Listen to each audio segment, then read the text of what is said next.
بسم اللہ الرحمن الرحیم۔ بخاری شریف جلد اول حدیث نمبر 2206۔ حضرت ابو ہریرہ رضی اللہ تعالیٰ عنہ نبی کریم صلی اللہ علیہ وسلم سے راوی ہیں، آپ نے فرمایا، 3 آدمی ہیں کہ قیامت کے دن اللہ تعالیٰ ان سے کلام کرے گا اور نہ نظر کرے گا۔ ایک وہ شخص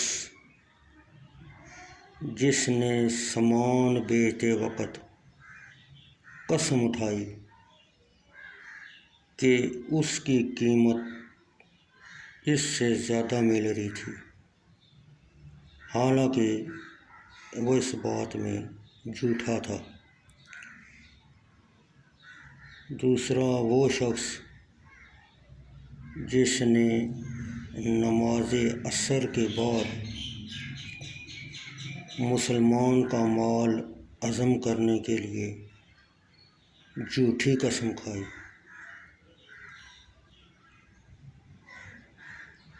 اور تیسرا وہ شخص جس نے حاجت سے زیادہ پانی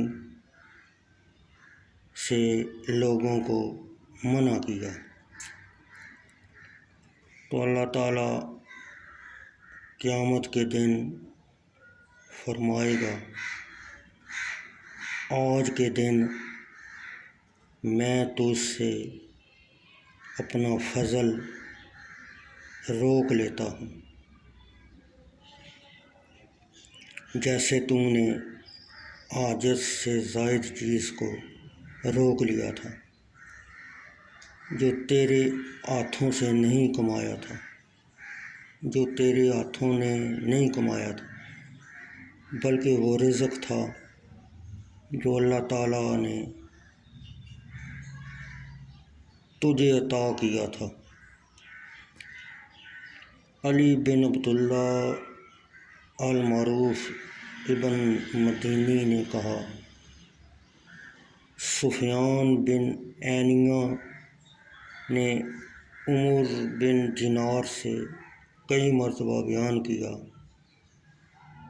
کہ انہوں نے ابو صالح سے سنا، وہ اس حدیث کو نبی کریم صلی اللہ علیہ وسلم تک پہنچائے تھے۔ یہ اس بات کی طرف اشارہ ہے کہ سفیان عینیہ اکثر اس حدیث کو مرسل روایت کرتے ہیں۔